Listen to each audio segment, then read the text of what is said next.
I learned a lot about women. I think I learned exactly how the fall of man occurred in the Garden of Eden. Adam and Eve were in the Garden of Eden, and Adam said one day, wow, Eve, here we are at one with nature, at one with God. We'll never age, we'll never die, and all our dreams come true the instant that we have them. And Eve said, yeah, it's just not enough, is it?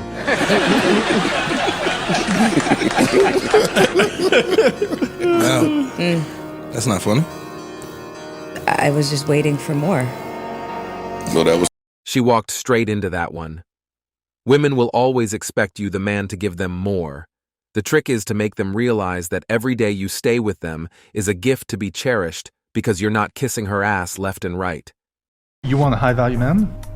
So do you want a guy who's got status or wealth? Not necessarily wealth, but just has something going for himself. My argument here would be the more money he gets, the less he cares about but those- your money. Right, but those type of men want to be able to have an intellectual conversation No, with a not woman. really. Men don't like to spend their entire existence in the company of an argumentative wife. They want peace in their castle. She thinks she's an intellectual? It's hard to have those kinds of conversations with women because if you say something they don't like, they get mad and derail the whole conversation. I'm saying we were technologically more advanced. Would you So you're disagree saying with we're that? superior to Australian Aboriginals? That's quite the opposite of what I'm saying. I'm not saying we were superior. I'm saying we were technologically more advanced. So how is that the opposite? Superior implies a moral quality. I'm not making any moral implication. You seem to be, but Okay. what I'm saying is we I think were most people would hear it that way. no, I Again, don't- you're a very intelligent man. How would most people hear that? most people would hear what I'm saying for what I'm saying, which is Don't think they would. you seem to get quite heated about this, which is completely unnecessary. You think it's necessary? I'm a bit stunned by what you're implying. No, you're acting in a kind of passive-aggressive way, which indicates that you're not happy I genuinely am being 100% authentic. My visceral reaction Yeah. to a white man sitting and saying to me, and why were we able to commit genocide on them? And then just pausing Yes. is very visceral Well, to me. let's go back. First of all, it's interesting that you brought up my skin color because I thought that was the exact opposite of the point you're trying to make in the book.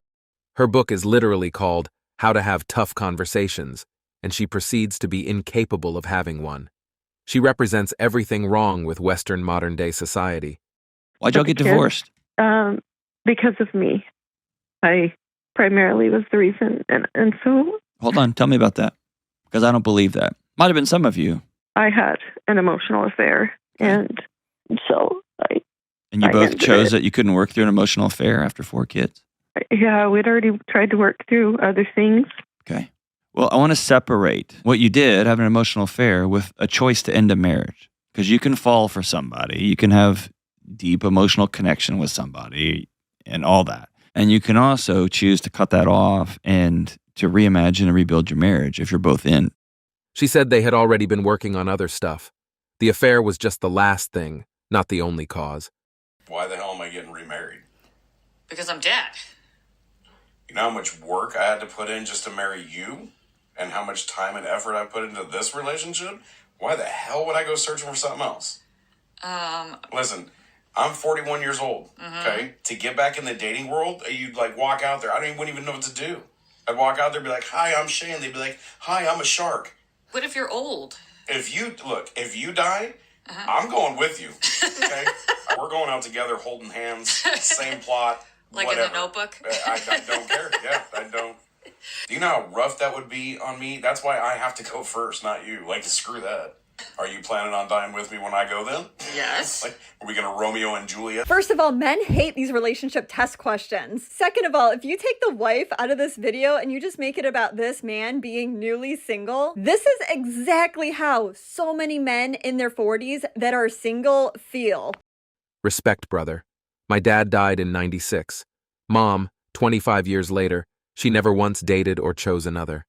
She said my dad was the only man she would ever love, and he was waiting for her. I just hope they found each other and are safe and happy. Love them both and miss them every day. Most men will only experience unconditional love from their mothers, and some of us don't even get that. Most of us have never even felt appreciation or respect without conditions or hidden intentions. We don't know what it sounds like to hear, I see you, and I'm proud of you, I'm glad you're here.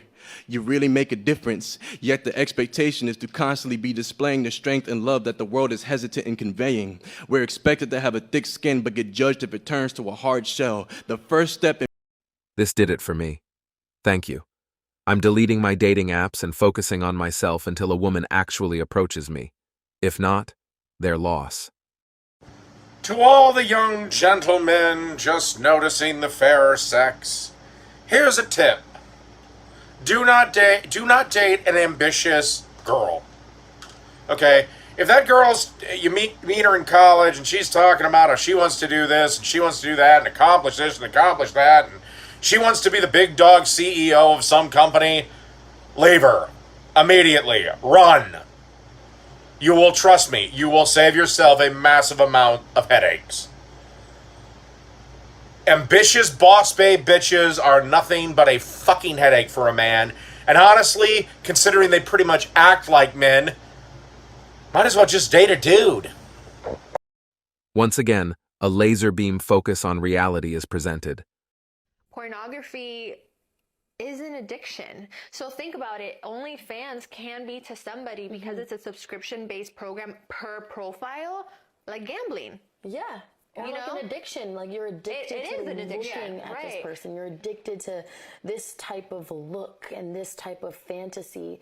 Even people in relationships, if they're men or, even girls that are just engaging in this type of entertainment, they're watching these people just take off their clothes. They look amazing. Like they have these waterboard abs and like these big butts and big boobs. So I feel like it just affects women's identity. It affects men's identity even. Like you have to achieve these physical attributes in order to be considered attractive. So I feel like that also really can affect your intimate. Truth or dare for you? To dare. Call your mom and tell her you just started an OnlyFans. Okay.